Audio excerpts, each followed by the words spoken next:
You know, in the world of finance, there's this ghost in the machine, a persistent anomaly that whispers a simple, unsettling truth.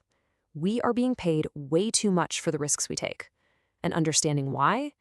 Well, that changes everything we think we know about markets, fear, and even value itself. Okay, let's just dive right into this with a question that has honestly baffled some of the brightest minds in finance for decades. If you invest in the stock market, you obviously expect to be paid for the risk you're taking on. But why has that payment historically been so much higher than any rational model says it should be? What are we all missing? The answer really starts with this concept called the risk premium. And the easiest way to think about it is as hazard pay, right? You don't just want your money back, you want a reward, a little something extra for having the guts to walk the financial high wire instead of staying safely on the ground with, say, a government bond. It's the extra return you demand for bearing that risk. For a long, long time, we thought we had a beautiful, simple rulebook for all of this.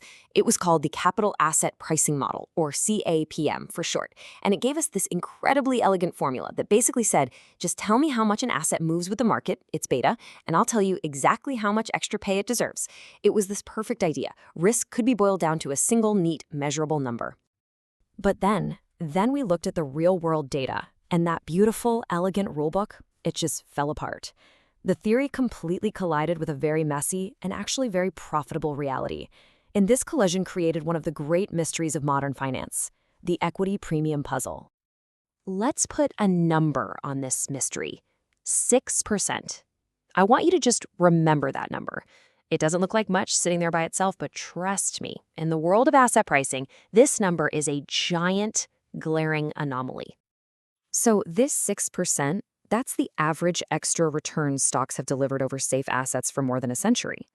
And according to the clean, simple logic of CAPM and other classic models, this number is it's impossible. To justify a premium this high, the economy would have to be unbelievably more volatile than it actually is. The maths just doesn't work. The economists who first discovered this puzzle, Mara and Prescott, they put it perfectly. They said, look, to make the math actually work, to justify a 6% premium, the average investor would need an unreasonably high level of risk aversion. We're talking about a level of fear so extreme that you'd actually turn down a coin flip where you could win $200 but only lose 100. I mean, that just doesn't describe how real people behave. So something else has to be going on. This puzzle kicked off a massive investigation, and it pretty much split financial thinkers into two big camps. The first camp, we can call them the rational detectives, and they believed the theory wasn't wrong, it was just incomplete. So their mission became to find the hidden risks that the original models must have missed. And this just perfectly captures the two competing worldviews that emerged. On one side, you have the rational view, which says the price is right, the market is efficient, the risk is just hidden somewhere we haven't looked yet. But on the other side, you have the behavioral view, which says no, the risk is exactly what it looks like. The price is wrong because it's been distorted by our irrational human minds. The rational detectives, they quickly zeroed in on two main suspects. First, there's the long-run risk model. This suggests we're not just afraid of a recession next year, we're terrified of these tiny, persistent changes that might signal the entire economy is going to grow more slowly forever. The other big theory is rare disasters. This one argues the premium is so high because we're pricing in the small but absolutely terrifying possibility of a complete economic catastrophe, like another Great Depression that wipes out a huge chunk of our wealth. But after years of searching for these hidden risks, a completely different explanation started to take hold.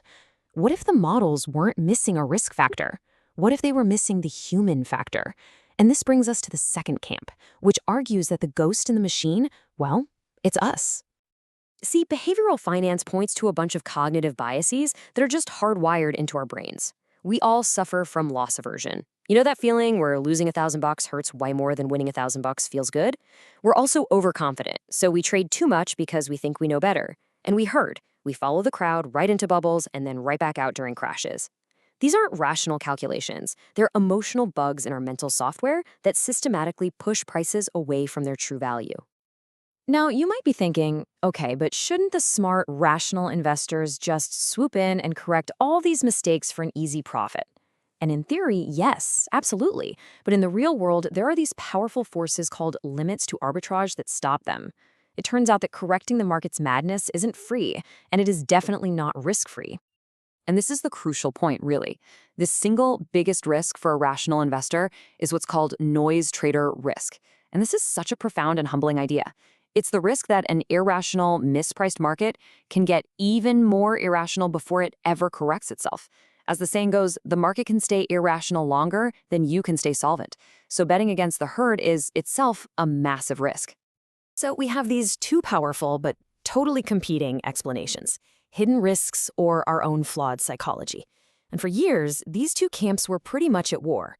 But a more recent, and I think really elegant idea has come along that brings them together, a kind of unified theory that reframes the entire debate. And the idea is this: the premium isn't fundamentally about volatility or beta or any of that. It's a payment you receive for your willingness to hold an asset that other investors just find unpopular. The reason why it's unpopular, that's the key. And this is the beautiful insight. Unpopularity is the bridge between the two camps. An asset can be unpopular for completely rational reasons. It's genuinely dangerous, just like the rare disaster folks would say. Or it can be unpopular for behavioral reasons. It's just psychologically painful to own, like the behavioral camp would argue. But here's the thing. In the end, the market doesn't really care why it's unpopular. It just demands a higher return from anyone who's willing to hold it.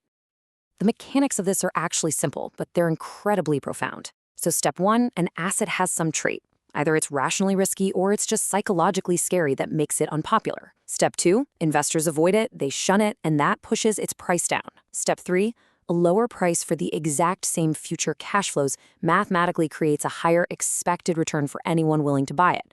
And step four, that higher expected return is the risk premium. That is a powerful idea.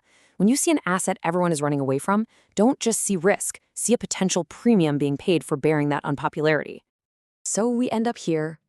The mystery of that 6% isn't just about spreadsheets and formulas. It's about fear, it's about psychology, and it's about the price of standing apart from the crowd. The excess return the market pays isn't a mistake. It is the cost of uncertainty. It's the reward for bearing unpopularity. It is, quite simply, the price of holding what others, for reasons both rational and irrational, just won't.